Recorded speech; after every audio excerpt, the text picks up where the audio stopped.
ഏതൊക്കെ പാർട്ടികളുടെ പിന്തുണയാണ് ഇനി പ്രതീക്ഷിക്കുന്നത്, 5 സീറ്റിന് വേണ്ടി ഏതെല്ലാം പാർട്ടികളുടെ പിന്തുണ പ്രതീക്ഷിക്കുന്നു, ആ കാർഡ് കൂടി നമുക്ക് വിശദമായിട്ടൊന്ന് കാണാം. അതിൽ ഒരു പാർട്ടി CPM ആണ്, മറ്റേ രണ്ടാമത്തെ പാർട്ടി CPI ആണ്. CPM-നും CPI-ക്കും 2 സീറ്റുകൾ വീതമുണ്ട്. മൂന്നാമത്തെ പാർട്ടി VCK ആണ്, തിരുമാളവൻ്റെ പാർട്ടി. മറ്റൊന്ന് DMDK ആണ്. DMDKക്ക് 1 സീറ്റാണുള്ളത്. ഈ 6-7 സീറ്റുകളിൽ 5 സീറ്റുകളെങ്കിലും 5 പേരുടെ പിന്തുണയെങ്കിലും ലഭിക്കുക. അതിലേതെങ്കിലും ഒരു പാർട്ടി മാറിയാലും മറ്റു പാർട്ടി ഉണ്ടായിരുന്നത് IUML ആയിരുന്നു. പക്ഷേ IUML ഈ സഖ്യത്തെ പിന്തുണയ്ക്കില്ല എന്ന് അവർ വ്യക്തമാക്കി കഴിഞ്ഞു. CPM-ൻ്റെയും CPI-യുടെയും നിലവിലെ തീരുമാനം ഈ സഖ്യത്തെ ഈ TVK പിന്തുണയ്ക്കേണ്ടതില്ല എന്നുള്ള നിലപാട് നിൽക്കുകയാണ്. പക്ഷേ അവർ ഔദ്യോഗികമായി പാർട്ടി യോഗം ചേർന്ന് തീരുമാനം എടുത്തിട്ടില്ല. VCKയും ചിലപ്പോൾ വിജയ്ക്കൊപ്പം ചേരാനുള്ള സാധ്യത, അത്തരം ഒരു സാധ്യതയിലേക്ക് ചില സൂചനകളൊക്കെ പുറത്തു വന്നിട്ടുണ്ട്. ചിലപ്പോൾ VCK ചേർന്നാലും 2 ആവുന്നുള്ളൂ. അപ്പോഴും 3 സീറ്റ് പുറത്ത് നിൽക്കുകയാണ്. 3 പേർ കൂടി ഇപ്പോൾ CPM-ഉം CPI-യും കൂടി ചേരാൻ തീരുമാനിച്ചു കഴിഞ്ഞാൽ സ്വാഭാവികമായും 4 VCKയും കൂടി ചേർന്ന് കഴിഞ്ഞാൽ 6 സീറ്റായി കഴിഞ്ഞാൽ കംഫർട്ടബിൾ മെജോറിറ്റിയോടുകൂടി, അല്ലെങ്കിൽ കംഫർട്ടബിൾ മെജോറിറ്റി എന്ന് പറഞ്ഞാൽ 1 സീറ്റ് മെജോറിറ്റി, അങ്ങനെ തമിഴ്നാട്ടിൽ കണക്കൂട്ടാൻ വഴിയുള്ളൂ. ആ ഒരു ഭരണത്തിലേക്ക് വിജയ്ക്ക് എത്താൻ കഴിയും. വിജയുടെ മുന്നിലെ സാധ്യത ഒന്ന് അതുതന്നെയാണ്. പക്ഷേ ഇവിടെ CPM-നെയും CPI-യെയും ഒക്കെ തടസ്സപ്പെടുത്തുന്ന ഒരു പ്രധാനപ്പെട്ട ഘടകമുണ്ട്. അത് നമുക്ക് ഈ അടുത്ത പോയിന്റിലേക്ക് വരുമ്പോൾ ആ ഘടകം എന്താണെന്ന് നമുക്ക് വിശദമായി തന്നെ പറയാം. ഇവർക്ക് ഈ പാർട്ടികൾക്ക് നൽകിയ വലിയ പരിഗണന രാജ്യസഭയിലേക്കും ലോക്സഭയിലേക്കുമൊക്കെ CPM-നും CPM-ൻ്റെയും പ്രാതിനിധ്യം ഉറപ്പിച്ചു നിർത്താൻ സ്റ്റാലിൻ DMK നൽകിയ വലിയ പരിഗണന, ആ പരിഗണനയിൽ ആ പാർട്ടിയെ വിട്ടു പോകുന്നത് ഈ ആളുകൾ പറഞ്ഞാൽ കിട്ടാവുന്നതിൽ ഏറ്റവും നല്ല പങ്കാളിയാണ്, അല്ലെങ്കിൽ അങ്ങനത്തെ ഒരു പങ്കാളിയാണ് സ്റ്റാലിൻ DMKയിലുള്ളത്. ആ മട്ടിലാണ് ഇവർ ചെറുകിട പാർട്ടികളെയൊക്കെ സംരക്ഷിക്കുന്നത്. അത് വിട്ടു പോകാനുള്ള അവരുടെ മടി തന്നെയാണ് ഏറ്റവും പ്രധാനപ്പെട്ട ഘടകം. മറ്റൊരു ചെറിയ അപകടം കൂടി അവിടെയുണ്ട്. അത് നമുക്ക് വിശദമായി തന്നെ പറയാം. അടുത്ത സാധ്യതയിലേക്ക് കൂടി പോകേണ്ടതുണ്ട്. സാധ്യത 2 എന്ന് പറയുന്നത് അണ്ണാ DMKയിലെ ഒരു പിളർപ്പാണ്. അണ്ണാ DMKക്ക് 47 MLA-മാരുള്ളത്. 47 MLA-മാരുള്ള അണ്ണാ DMKയിൽ ഒരു പിളർപ്പിന് 32 MLA-മാർ ഉണ്ടെങ്കിൽ അണ്ണാ DMKയിൽ ഒരു പിളർപ്പിലേക്ക് പോകാൻ സാധ്യതയുണ്ട്. അത്തരം ഒരു പിളർപ്പിന് തമിഴ്നാട്ടിൽ നമ്മുടെയൊക്കെ പഴയ കേരളത്തിലെ വിവാദ നായകനായ ലോട്ടറി രാജാവ് സാന്തിയാഗോ മാർട്ടിനടക്കം അത്തരം ഒരു ചില പരിശ്രമങ്ങളുമായിട്ടൊക്കെ ഇറങ്ങിയിട്ടുണ്ട് എന്നുള്ള വാർത്തകളൊക്കെ എന്തായാലും പുറത്തു വരുന്നുണ്ട്. അണ്ണാ DMKയെ സംബന്ധിച്ചിടത്തോളം നേരത്തെ തന്നെ കുറേ MLA-മാർ അത് വിജയ്ക്കൊപ്പം പോകുന്നതിൽ തെറ്റില്ല എന്നുള്ള ഒരു നിലപാട് ചെയ്തു. വിജയ് ഒരു ദ്രാവിഡ പാർട്ടിയാണ് മുന്നോട്ട് വെക്കുന്നത്. വിജയ് മുന്നോട്ട് വെക്കുന്ന ആശയങ്ങളും ദ്രാവിഡ പാർട്ടികളുമായി ചേരുന്ന ആശയങ്ങൾ തന്നെയാണ്.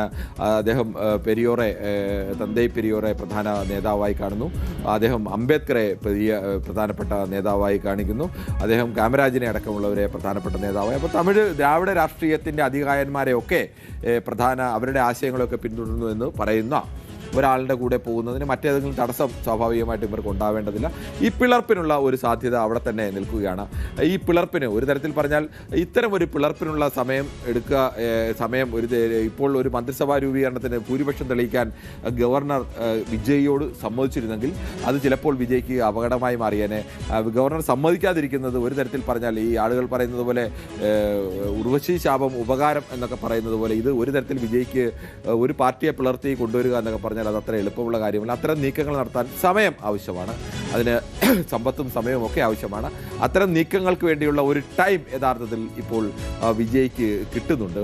ആ ടൈം ഉപയോഗിച്ചുകൊണ്ട് ചിലപ്പോൾ വിജയ് അത്തരമൊരു നീക്കം നടത്തിയേക്കാം. ചിലപ്പോൾ അണ്ണാ DMKയിൽ നിന്ന് തന്നെ ഒരു വിഭാഗം നേതാക്കളുടെ മുൻകൈയിൽ അത്തരം ഒരു നീക്കം നടക്കാനുള്ള സാധ്യത കൂടി അവിടെ നിലനിൽക്കുകയാണ്.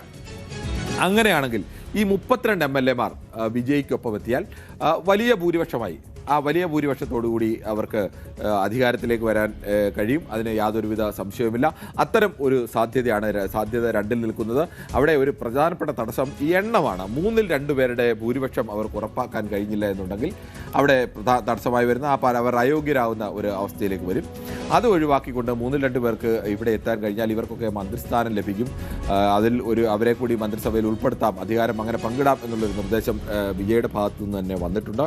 അങ്ങനെയാണെങ്കിൽ ഈ അണ്ണാ DMKക്കാർക്ക് അധികാരത്തിൽ നിന്ന് കഴിഞ്ഞ കുറേ കാലമായി പുറത്തു നിൽക്കുന്ന അണ്ണാ DMK നേതാക്കൾക്കൊക്കെ അധികാരത്തിലേക്ക് എത്താനുള്ളൊരു വഴിയാണ്. പഴയതുപോലെ ജയലളിതയുടെ കാലത്തെ പോലെ അണ്ണാ DMKക്ക് അങ്ങനെ ഒരു ഒരു നേതാവോ അല്ലെങ്കിൽ അത്തരം ഒരു രൂപവും ഒന്നുമില്ല.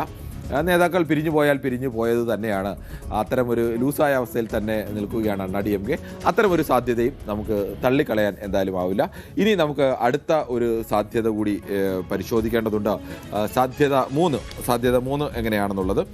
അത് വോട്ടെടുപ്പിൽ നിന്ന് DMK വിട്ടു നിൽക്കുക എന്നുള്ളതാണ്.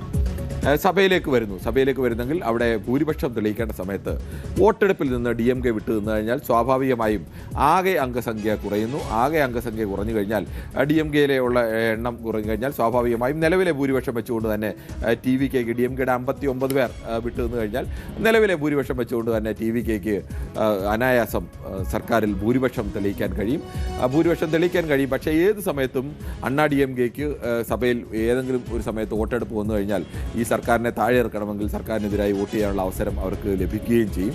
അതാണ് മൂന്നാമത്തെ സാധ്യത എന്ന് പറയുന്നത്. ഇതാണ് 3 പ്രധാനപ്പെട്ട സാധ്യതകളുള്ളത്. ഈ ഓരോ സാധ്യതകളിലേക്കും പോകുന്നതിന് ഈ പാർട്ടികളുടെ പ്രധാനപ്പെട്ട തടസ്സം എന്താണ്? ഈ സാധ്യത 1-ന് എന്തൊക്കെയാണ് തടസ്സം, 2-ന് എന്തൊക്കെയാണ് തടസ്സം, അല്ലെങ്കിൽ സാധ്യത എന്താണ്, മൂന്നാമത്തെ സാധ്യതയിലേക്ക് പോകുന്നതിന് തടസ്സം, അത് നമുക്ക് വിശദമായി തന്നെ പരിശോധിക്കാം. കൂടുതൽ വാർത്തകൾക്ക് News 18 Keralam YouTube channel subscribe ചെയ്യുക.